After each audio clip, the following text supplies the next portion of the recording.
everybody. Today we are going to be talking about an absolute gold mine of leads that you have at your fingertips right now. I've heard a lot of talk of agents that are saying that the real estate market is hard, rates are high, so sellers don't want to sell and buyers don't want to buy. There are people buying and selling real estate in your market. I guarantee it. Just pull up your MLS and look at the numbers. All you need is a few of those and you can increase your business tremendously.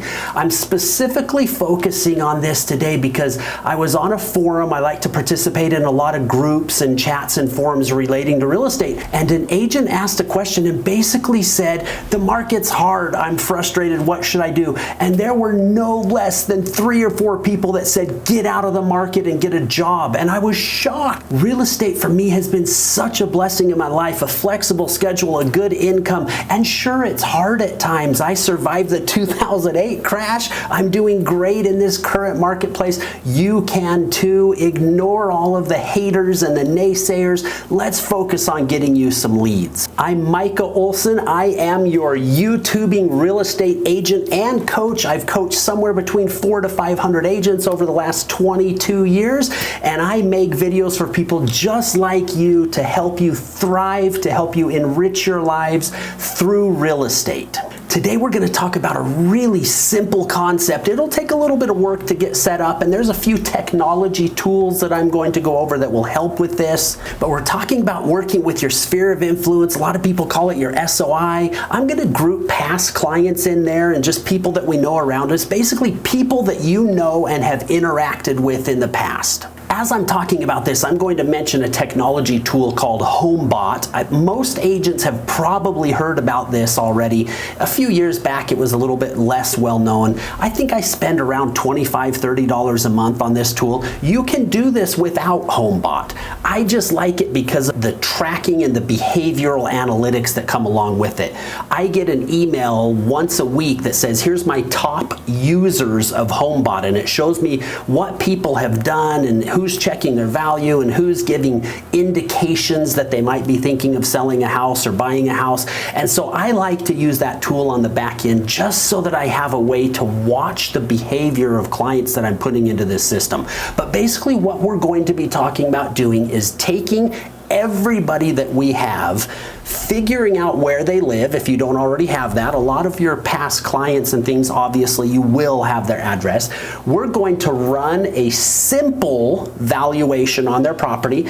A lot of people, when I start talking about this concept, I think, oh my goodness, how am I going to run a home value for 200 people that I know? It's a lot simpler than what you think. This is not a full, like, we're ready to sell your house type of valuation. We run this valuation, we send them the information, and then basically just ask, hey, you know, if you have any questions about the real estate market, it is a complex market and it's what I do. I would love to help answer questions and things like that. So let's talk about the process of getting this set up. And at the end of this video, I'm going to teach you a trick that I call hidden sellers and a way to go in and work with people in this same concept that you do not have an address for. Okay, so let's talk about the parameters of how I quickly run a valuation on somebody's house. Now remember, we're not trying to be exactly, precise and have a really tight value range on their home. You don't have to have walked through their house. We're just looking at a very simplified approach. And honestly, some of the best conversations I have are people, in fact, I have a house that I'm going to walk through next week that got this valuation, and she called me and said, no, your value is way too low. I have 270-degree views of the valley. I've got a greenhouse on my property. It's this beautiful, ecologically friendly. We've got solar. We've got all this stuff. And I said, oh man, I'm so glad that you called me.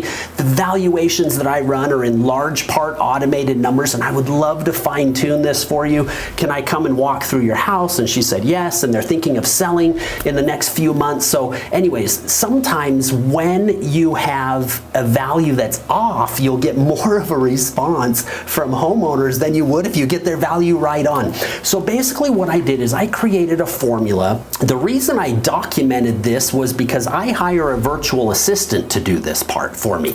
Now there may be some people that say, oh, I would never hire someone else to do a value. Do this within, you know, the realm of what you're comfortable with, but I pay somebody about $7 an hour and they can go in and run probably 150 to 200 valuations a month very inexpensively.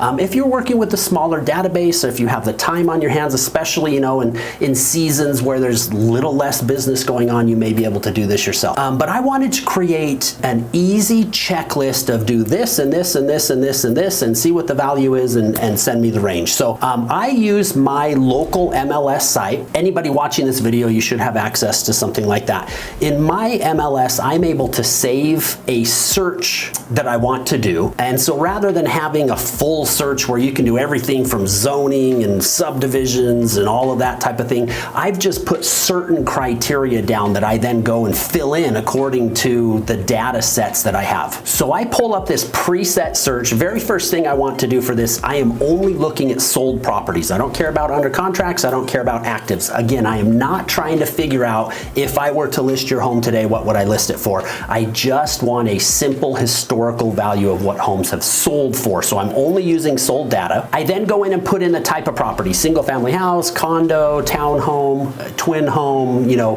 whatever the type of the house is, I want that to match exactly. From there, I go in and I will start by putting in the date range only 4 months back. Now, later on, if I look and I don't have at least 2 or 3 sold properties that I can use that are fairly comparable, I'll go back and open it to 6 months and then maybe try 8 months. It depends a little bit on your area. It depends on the type of property. You know, in my area, we get a lot of people looking at rural 5-acre plus properties, but there aren't a ton of those that have sold, and so I may have to go back even a year sometimes. So I will start with my date range going about 4 months back from today's date. Then I'll go in and I'll set the year built, and I have kind of a complicated formula for this, but essentially I want to bracket the year built. If it's an older home, I'll bracket it by about 20 years on each side. You know, if it was built in 1968, I might go 88 to 48. If it's a newer home, if it was built within the last, you know, couple of years, I might go 5 years older. So let's say a house was built in, you know, 2020, I might go 2015 up to the current year. If a house was built maybe 6 to 10 years ago, I'll probably go about 5 years older than the house and maybe 5, 6 years newer than the house, but never brand new, you know, so I'll try to stay no closer than 2 years from today's date. So work out your formula that you want to use for that. I had to define this because I wanted somebody to be able to run a simple valuation for me that isn't necessarily as technically involved in the market as I am. And this is another, you know, flexible scale that we can use. If you get to the end and you only have one house that comes up, maybe expand the age of the homes just a little bit. Make it, you know, you want to get it to where you have at least 3 properties that are matching a similar property to what you're looking at. Okay, then a few easy things. In the square foot field, I put about 10% to either side. So if it's a 3,000 square foot home, I'm going to put 2,700 square feet to 3,300 square feet. In the bedrooms field, I typically only set the minimum number of bedrooms. I don't set the max, and I will do 1 bedroom less than the total number of bedrooms this home has. So if it has 4 bedrooms, I put a minimum of 3, and I don't set a top end for that. And I do a similar thing with the garage. I put 1 car less than what the house has. If it has a 1-car garage, I don't set a minimum. If it has a 3-car garage, I say I want to see at least 2 cars and don't put a maximum on there. Although you want to be a little bit careful, you know, if you say I want at least 2 cars and one of your comparable properties has 7, you know, maybe throw that one out. But in general, I put 1-car garage less than what the property actually has. And then if it's applicable, if this is a single family home, I'll typically bracket the size of the yard by about 20%. That's a lot of times these days I'm not even putting that in, and then I'll just check with my comps when they come up and see if the yard is relatively close. But so that's it. Then I look at the results, and personally I look at the price per square foot, because remember, we've got that 10% range on either side. And then remember, homes are typically like buying something at Costco. The more more units you get, the less per unit you pay. The less units you get, the more per unit you pay. If you buy a 28 pack of M&Ms, you're gonna pay less per pack. On houses, if you get a lot more square footage, you're gonna pay a little bit less per square foot, so I'll kind of keep that in mind. But that's it. I look at my results and I say, okay, we've got 4 homes that are similar. This one sold for this much per square foot, this was this much per square foot, this was this much per square foot. I make sure that they're all fairly tight. If I have a couple of outliers, if I have something really high or something really low, and I have enough results, I'll probably throw out the highs and the lows, and just making sure that the homes are comparable. It should take you no more than 6 or 7 minutes to do this per house, and then you go and you take the price per square foot, times it by the price on your house, and you say, okay, I've got a potential range of value from X to Y, and I'm gonna set this house, seems like it's a little nicer than some of these, I'm gonna set it at about 80%. Now you've got your low, you've got your high, and then you set your value. Piece of cake. Now, if you're using HomeBot, you can actually go in then and enter this person into HomeBot, put in their name, put in their email address, put in their property, put in that you just did a valuation on it, set the low, set the high, set the value, and then hit send, and it will send them a report. Super simple. If you're not using HomeBot, another great alternative to that would be to create a video email and just say, hey, this is Micah Olson. I just, a lot of people have questions. It's a complex market right now, and so for all of my past clients and friends and associates that I work with, I'm doing a quick valuation on your home. Everybody's wondering what's happening in the market. I just ran one on your house. Here's what I found. If you have any questions, give me a call. So very, very simple. Now, the next step is probably the most important step of what you're doing. I will send out a personalized voicemail message or text. I prefer calling, but sometimes, if you're working with 200 people, it can take 6 months to get through all of that if you're making personal phone calls. So I will either do some sort of voicemail for them. There's voicemail drop services, or I'll give a call if I have extra time, or I'll send out a quick text where I just say basically the same thing we talked about in the video. Hey, this is Micah Olson. Just ran a valuation for you on your home. I know this is a super complex market. Lots of sellers and homeowners have questions about what's happening with values. I wanted to run that for you as a courtesy. If you have any questions, give me a call. And then if I'm using HomeBot, I will say, by the way, this system will automatically track using the same data that banks and appraisal companies use, and will try to keep up with the value of your home. If you ever have a question about a value that's sent to you, just shoot me over an email. I'd be happy to update it for you. Done. And now what you can do, anybody that replies, negative or positive, I don't get very many negative. Most people will reply back and say, hey, thanks so much. Then I'll text them back and I'll say, as your real estate professional, are there any other questions I can answer for you about anything in real estate? And sometimes I'll even drip, depending on the message, and I send this out about once every 3 months, and so the message will be a little bit different each time, but I'll say, do you have kids or family members or coworkers that are looking at housing? In my area, we have over 80,000 students between 2 universities within about a 15-minute drive of each other. So I'll ask sometimes, do you have any kids that are looking at student housing? Do you have coworkers that are looking to buy a house or that are relocating to the area? Some sort of a question just to trigger thoughts of, oh, you know what, actually my neighbor was asking about this. And then so I'll just send that message out. Now, what I do from there is every 3 months, I will go back and just do a quick check on their value and send it back out to them. Now, I don't typically say, hey, 3 months ago I had valued your house at X and now it's at Y. I just send it back out and say, hey, I know the market's changing, just wanted to update your home value for you. Here you go. Let me know if you have any questions. And then whatever teaser line I'm doing at the time. If it's February to April, I might be saying, I know a lot of people are looking for student housing right now and thinking about this fall. If I heard an announcement about some big tech company or something, I'll say, I know a lot of people, I have friends or family that are looking at working at this company, and if you know anybody that's thinking of a move, let me know, whatever my message is. And then I send that out, and then I just keep doing that every 3 months. Now, I want to talk to you about how to automate that just a little bit, because I really believe that everybody watching this video knows at least 200 people. I have a hard time with people that say, yeah, my SOI is 10 people. I'm like, well, where'd you get that from? I mean, think of your hairdresser and your kids' soccer players' parents and any associations that you're a part of and any past clients you've ever sold a house to and friends and family and who do you go to church with, and everybody should be on that list. And so if that list gets large, if you've got 200, 300, 400, 800 people that you're sending this to,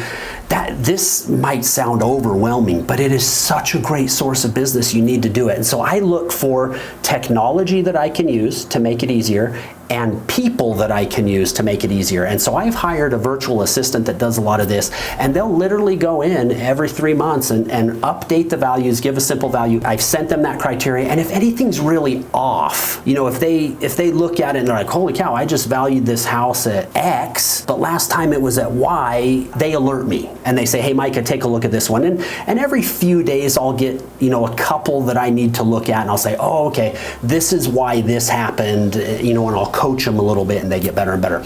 And so then I have a voicemail drop that sounds personal, but is actually generic. Hey, this is Micah Olson. I sent you a valuation on your home, I don't know, 3-4 months ago. I was hoping to chat with you about it. I just did an update and sent you some more information, but I was reaching out to see if you have any questions. I know this is a super complex market right now with interest rates and housing. You're seeing national news. I also know that right now a lot of people are kind of thinking, we've got a new year coming up, and people are thinking, maybe I want to move, maybe I want to upsize or downsize.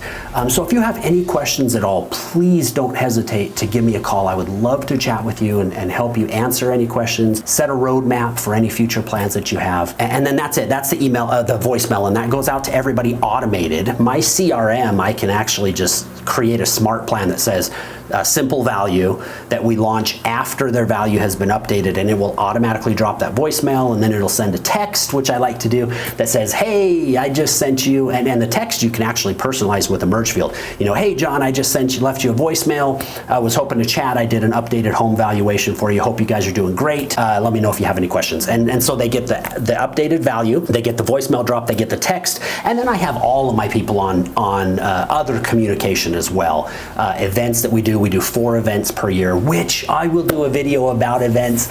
They don't have to be expensive. They can be so awesome, and your client base will love you. You will get tons of referral and repeat. So we're getting communications about that as well. And then, different market timing type stuff, winterizing your house, spring cleaning, things like that. Great way to stay in contact with your current database. Now I'm going to throw just one tidbit in here, and then I'll do another video about this on a separate subject, but there's something that I call hidden sellers. And so maybe a buyer came to your site and was looking at a house, and you don't know if they own a house, or maybe there's a coworker that you don't know where they work, but you're good friends and you don't want to go and be like, hey, what's your address so I can stalk your home value? Or maybe there's, friend, family member, whatever. I will go in. I actually have a virtual assistant do it. When I say I will go in, often I'm talking about my staff, but go in and take a look for their name in the area that you believe that they live, pull up county records and find their property tax records. In most areas, property tax records and ownership are public information. Find their address, and then you can run the same exact thing that we just did using their address. And so it's a great way to add even more people to your database, and then watch what they're doing. You need to have a way to monitor who's looking at the valuations that you sent if you can. The behavioral analytics are awesome. I have a smart plan that I launch automated for anybody that looks at their value and shows up in my top 10 every single week, gets a text that just says, hey, so-and-so, this is Mike. I saw that you were looking at your home value. It's been a little while since I updated it. Would you like me to jump in and take a detailed look at your home's value? And then half of them will say, oh, no, I sure appreciate that, but I was just curious. And then you'll get a bunch of them that say, you know what, that would actually be good. We're kind of thinking of a sale. So look at hidden sellers and watch your behavioral analytics. Do this consistently over time. If it's hard for you from a time standpoint, hire some help. You can do that so inexpensively. I'll put up some other videos on how to hire virtual assistants, but this will be a phenomenal addition to your business and will help you generate business and help clients enrich their lives and build wealth through real estate, even in difficult markets.